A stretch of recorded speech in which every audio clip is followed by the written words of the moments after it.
all in his stride. 6 to kill. 4 to kill.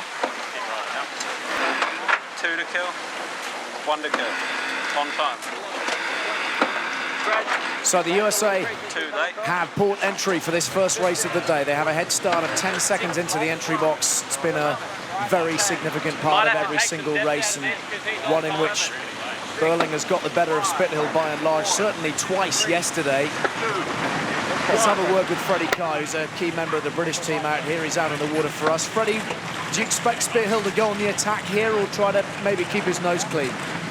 No, I expect Spithill to go on the attack. He'll be channeling the inner James Spithill of 2000 when he burst onto the America's Cup scene with Young Australia and dominated the pre-starts, and he needs to dominate this pre-start and get on the front foot. Freddie, I think we heard Jimmy Spithill talk about how they're in a very light air package today, maybe even their light air boards, which I'm not so sure they're super fond of. With all that said, I think that even lends more towards what you say. He has to be aggressive because they might not be as quick today. Oh, I completely agree there, Ken. They're on their big foils, so it's a repeat of last Saturday where they lost the initial 2 matches. So for that reason, I think they need to get off the line cleanly and get to Mark 1 first.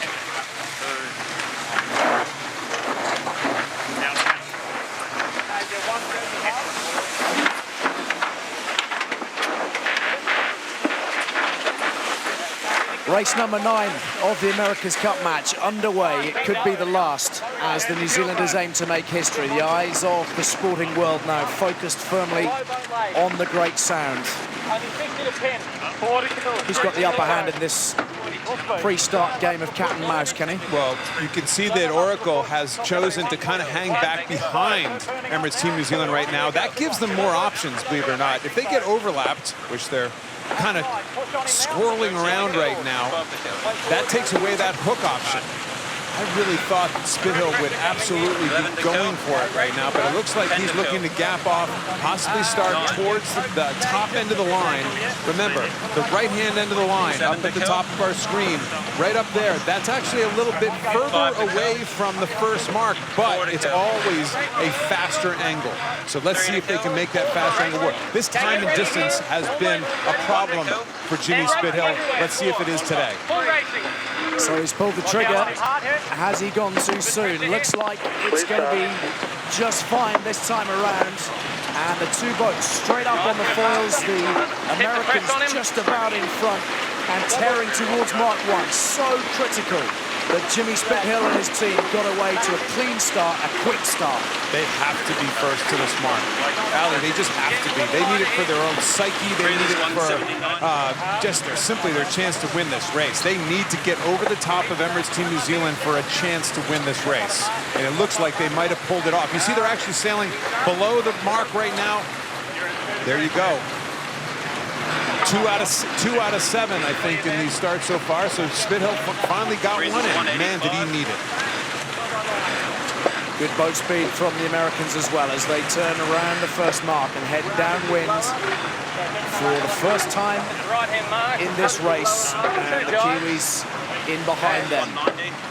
They've been very happy through the course of our time here in Bermuda to play catch-up. They've bided their time. They've waited for the wind shifts, secure in the knowledge that their boat is quick. Let's start canting. Stand by. Okay. Happy. 3, 2, 1. 3, 2, 1. Made. So Kiwis first to jibe, the Americans right on the boundary. This is, I think the whole world is just holding their breath if you're an Oracle fan right now. That jibe was so critical. They stayed on their foils, but they're in a very precarious spot right now. Any speed edge to Emirates Team New Zealand, and then they can do a little reversal here and roll over the top. Doesn't seem like Spithill's too concerned, but I'll tell you what, that's really close to being a disastrous spot for Oracle right there. Let's get to them. Windward heel, guys. We're pretty low. Yeah, we've got neck and neck right now. And they have gotten over the top. Oracle is in a tough spot. Emirates Team New Zealand just barely bow out. potentially using their wing wash to slow down Oracle. They were quicker off the jibe again, yet again. How many times have we said that in this series?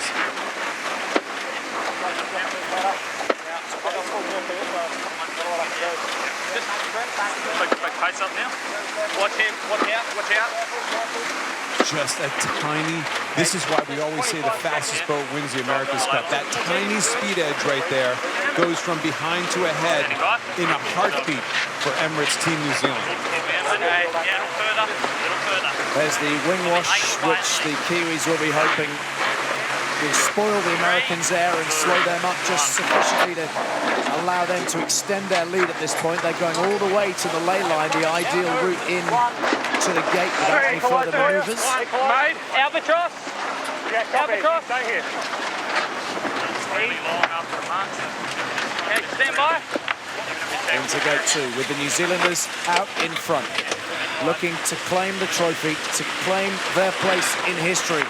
The Americans already, even at this early stage in the race, with plenty to do. An albatross, clearly, we all wanted to find out what an albatross that was there. That was a super difficult maneuver by Oracle, and you can see they're paying dearly in boat speed for having to do that last second spin around the mark. They did it pretty well, but I'll tell you what, that was not pretty and that was not easy to do.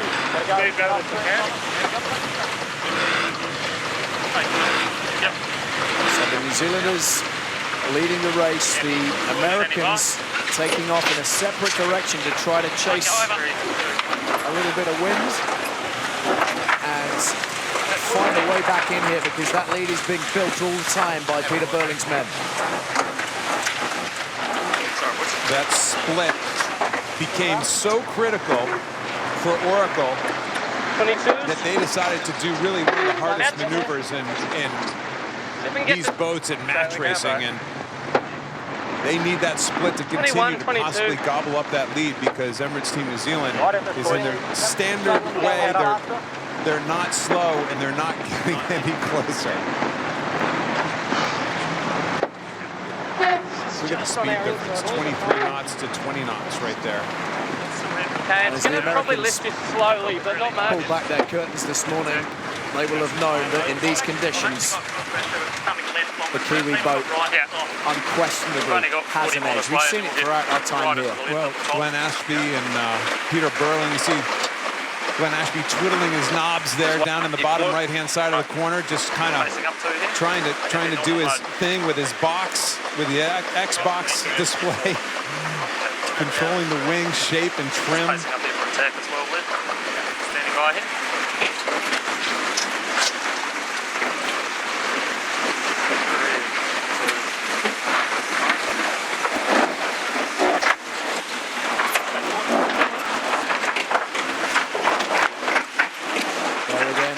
Foiling tack, such a slick maneuver.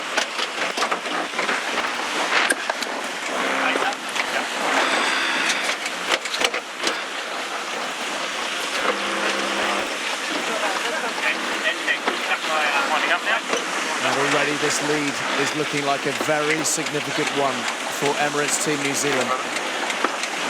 Going out to Freddie Carr in the water. Freddie, the breeze is still around kind of that 8-9 knots. Is there a general trend here? Yeah, the breeze is still 8-9 knots. It's just like yesterday. There's 2-minute oscillations flicking left and right.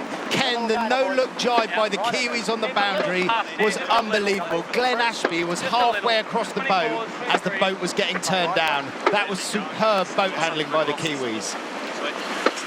So we have a no-look jibe and an albatross so far in this race. Ali, we thought we had heard it all, and we haven't.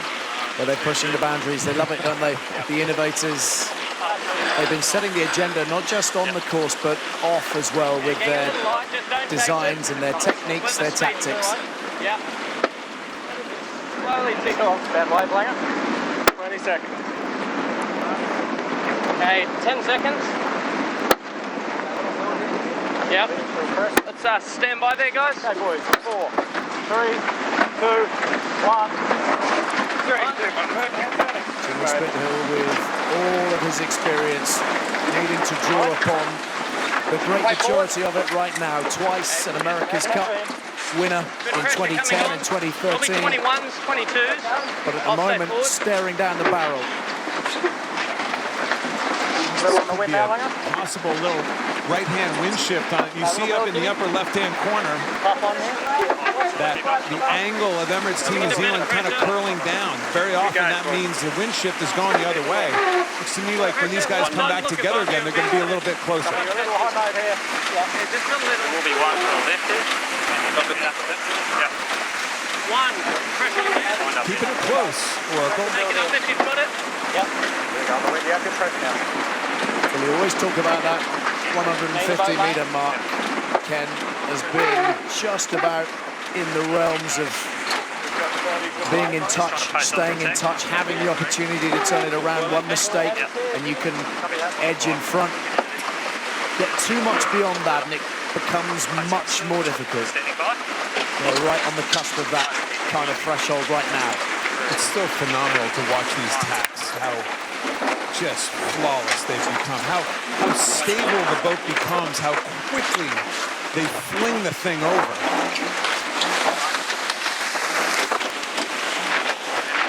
And once they've maneuvered, the cyclones go to work, generating that power, pushing the oil around the system to allow them a little bit of tactical freedom. Decisions can be made at that point once the power levels are back up where they need them. Interesting, even in the 9 knots of breeze, they're all on their medium air jibs, their code 2 jibs today. I kind of expected in this lighter breeze, and maybe throw it back out to Freddie for a second. Why aren't they going with their bigger jibs today, Freddie? Yeah, it's a trend that we've seen throughout this America's Cup. When you're on the long foils, you don't need quite as much sail area in the sky to get them working, and it comes down to drag through the air as well as drag through the water. Quite a big speed discrepancy between the two boats, obviously currently heading in separate directions. The Kiwis were motoring away from the gate at around 30 knots. The USA struggling into it at around 20. They seem to have leveled off though a little bit here.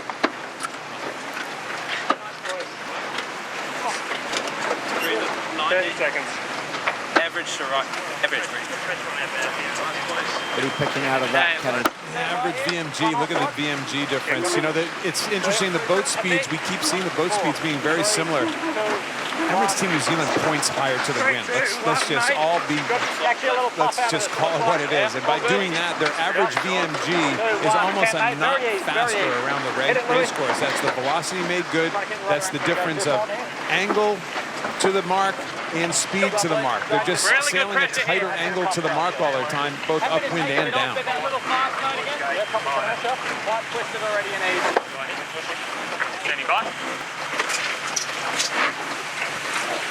All business on board Emirates Team New Zealand, all done with the minimum of fuss.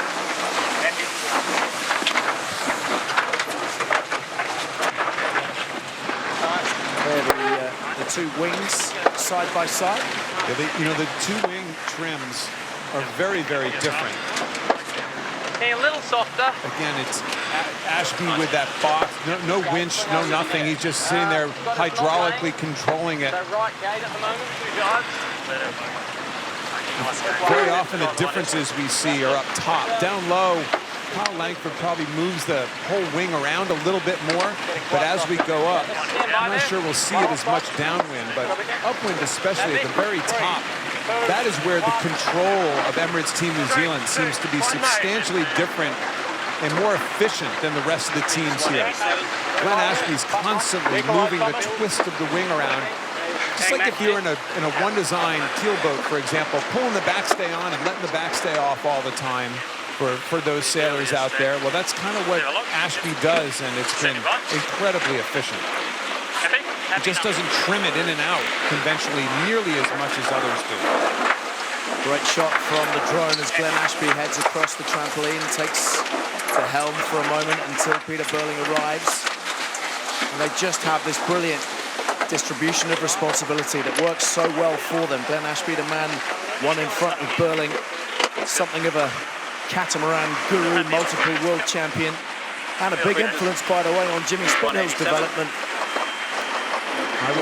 with the multi-hulls. Yeah, I watched he and Jimmy Spithill crew for him in what was called the Little America's Cup. I believe it's the C-Class World Championship in Newport, Rhode Island. Jimmy Spithill crewing for Glenn Ashby way back when. Seemed like forever ago.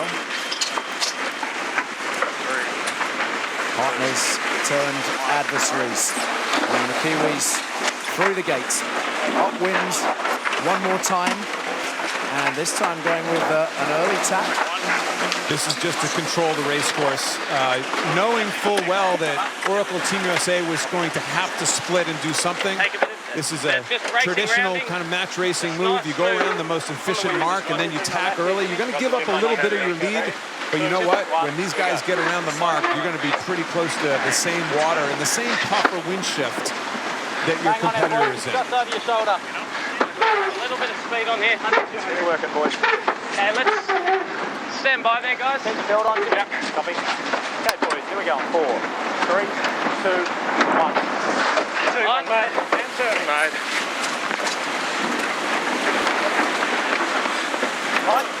So the Americans still in touch just about, but they have to be a little concerned at this point with time beginning to tick against them. The defenders of the America's Cup. There will be a quiet realization that this might be over in the not too distant future. Everything you got on this lap, boys. Nobody. Leave it all out, boys. Faster, boys. Let's dig up. Nice, boys. A little fast, Tommy? Happy 20, yeah. Happy a little fast, just a little.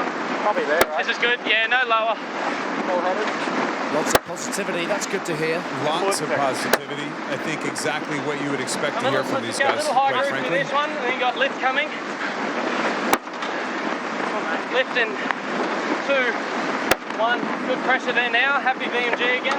Taking a little bit. Yeah. Coming up. Nice. Happy to be a little faster still. Boundaries going quick. Yeah, 20 seconds. Let's stand by. Yeah, here we go, boys. 4, 3, 2, 1. Emirates Team New Zealand did those 2 extra tacks at the bottom mark, certainly gave up a bit of their lead, but Flattening heel. I would guess that Emirates Team New Zealand fans are far more comfortable in this position right now with a 150-meter lead than complete opposite sides of the race course with a 250-meter lead. You're vulnerable. Here, Again, boys. you're not very vulnerable. It's that arm's length thing, Exactly. keeping them where they want them. Looking up the backside of these wings again, looking Pressure in 2. to try to prove me correct on Emirates Team New Zealand, but they seem pretty quiet with the top section of the foil right now. We were looking for that hummingbird concept that Freddie Carr introduced to us the other day, and it's not exactly there right now. But listen, this is again what we talked about earlier. This is the one mistake zone, you know? The problem is, Kiwis just don't seem to be making any mistakes.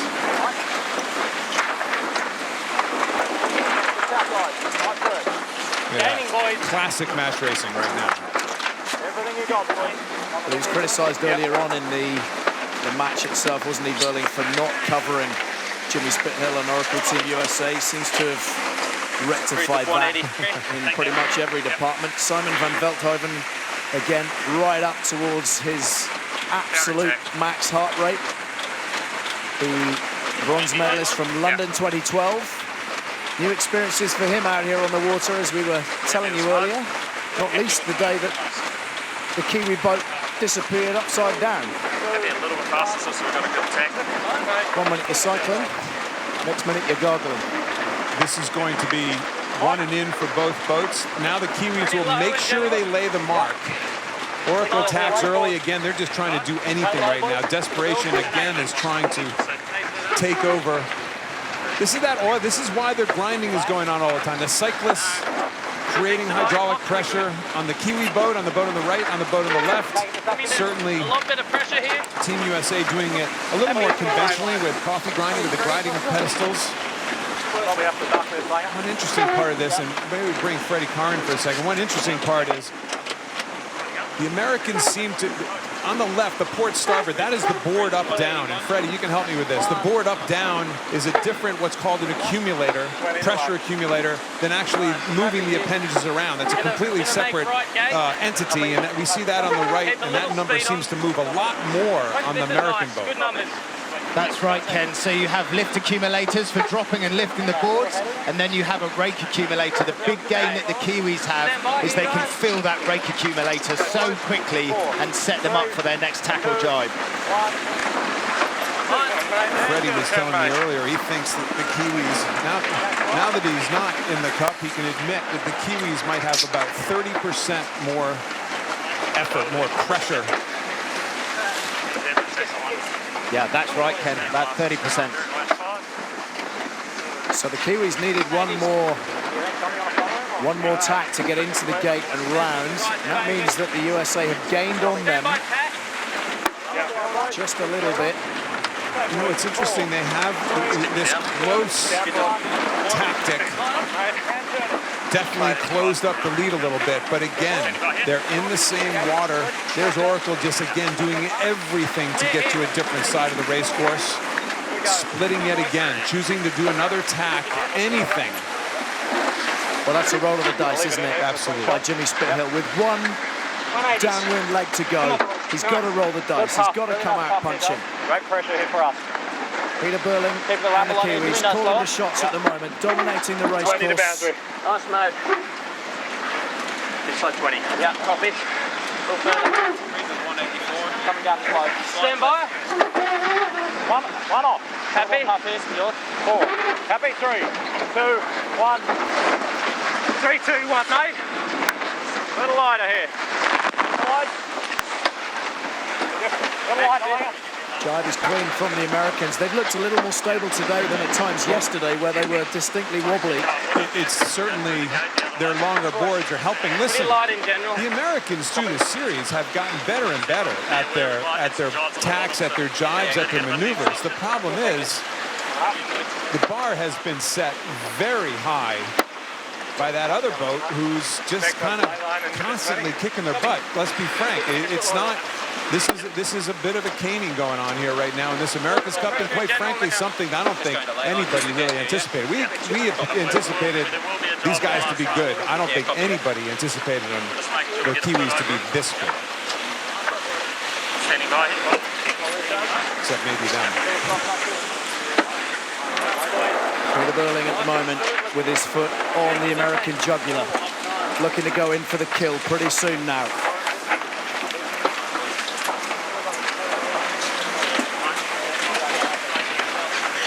Got to admire the calm, the composure, the measured approach which this man has brought to proceedings all across this 5 weeks of racing on the Great Sound. Think back just a few weeks ago to when their boat was in shreds after that dramatic pitch pole. And not just him, of course, the shore team who put it all back together. And don't forget the millions of Kiwis that are up watching this right now. I think it's about 5 in the morning back on that little island, and they're just licking their chops right now. They're saying, Auckland, here we come. 2 islands, Kenny. 2 islands. Sorry, 2 islands. Sorry. Digesting their early morning cornflakes, wiping the sleep from their eyes, and recognizing that their team is close now. Very, very close indeed. Could be 2 more jibes in, though. Possibly 1 more jibe in. Let's see if they can soak down, because this is kind of an interesting angle into the finish line. Let's see if they can soak and get there. So the USA desperately trying to chase the Kiwis down, but the game is up. There will be no fairy tale comeback this time around. Jimmy Spithill has lost his magic wand, and in the meantime, the Kiwis, innovative in their design, intense in their focus, resilient throughout the time here in Bermuda. The New Zealanders pedaling into the history books. The America's Cup wrestled from the USA by Burling's men in black. The trophy belongs to New Zealand. All that heartache and pain of San Francisco replaced by jubilation here in Bermuda.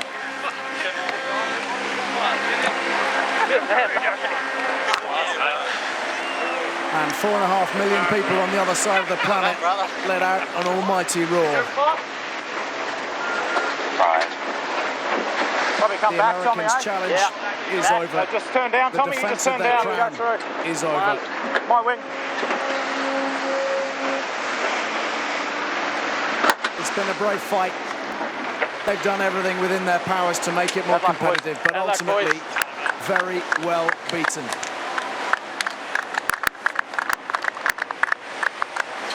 Great sportsmanship from those on board the two boats. And of course, tremendous celebrations can now begin. Good luck, mate. Absolutely Good luck, mate. magic what this team has done. They have broken so many trends. How they trained, where they trained, how they stayed away from the fray. The innovation in a boat that innovations, frankly, were trying to be eliminated. So you can't give this team enough credit. Well, they have earned their celebrations. Peter Burling, the spearhead, catapulted into a whole new realm of stardom now. The youngest ever helmsman to win the Cup, but he and his men emulating the class of 1995 and 2000. And let's not forget Glenn Ashby, joining the ranks of the greats now, included in one of the most exclusive of clubs, a winning America's Cup skipper. You got a little gap there.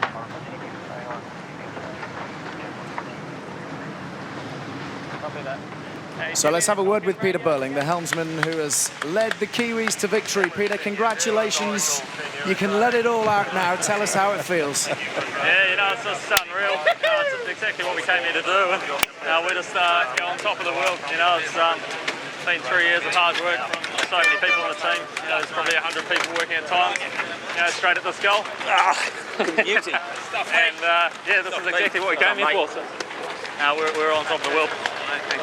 Peter, we'll let you soak this up for a second. Can you do us a favor and tell us a little bit, you know, Glenn Ashby, the guy that sits in front of you every day, just give us a little insight into Glenn and what he's done for the program and as the skipper of the boat and kind of the guy who had to take you from that last San Francisco event onto this one. Yeah, you know, he obviously plays a massive part in what we do, but, you know, Blair as well, trimming the foil, Andy, and you know, everyone in the whole team. You know, you can see how much we're all ecstatic about, you know, what we've managed to achieve here, and we're just absolutely on top of the world. So it's going to be a good night. It's going to be a good night. Peter, you know, I appreciate that bar Glenn Ashby, you guys weren't involved in San Francisco in 2013, but I'm sure that there are plenty in behind you for whom that was a major motivation. Just tell us what it means to lay that ghost to rest. Oh, for sure, you know, and I definitely don't think we'd be here without that heartache of San Francisco, and it's something that Bermuda's put on an absolutely amazing event here. You know, you can't complain. The weather's been absolutely perfect, and it's something that, you know, we're just absolutely blown away by the, you know, support we've been getting on shore and back home, and you know, we're really excited to share it with everyone now. Peter, many congratulations. Enjoy your celebrations. It's been great watching you. Yeah, thanks, mate. And those celebrations will surely last long into the night. And after all the hours of training, the sacrifices that have been made, the time away from home, the intensity of this competition over the last 5 weeks, this champagne will taste pretty good. I think what he said was it's going to be a big night. That could be. This kid has been the master of understatement. That might have been the biggest one yet. So we pause for the Moet moment as Grant Dalton emerges, the CEO of Emirates Team New Zealand. Very much a guiding light. Matteo Denora, the team principal. We're into it.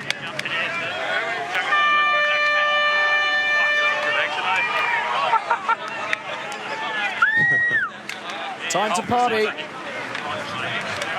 Pop them all over New Zealand. Come on, let's go. Nobody's going to work in New Zealand today. If you don't want to get soaked with that champagne, that you're not thinking very clearly. Fantastic. Nice, boys. Cazzo di merda. Well, it's a wonderful moment to be enjoyed. They have earned it. They have dug in. And they have just come through in such wonderful style. Barely troubled, if we're honest, during the match itself. Let's remember, they arrived with -1 point to their name on account of the Americans winning the qualifying stage. So a tremendous effort. So let's have a word with Jimmy Spithill. Jimmy, commiserate.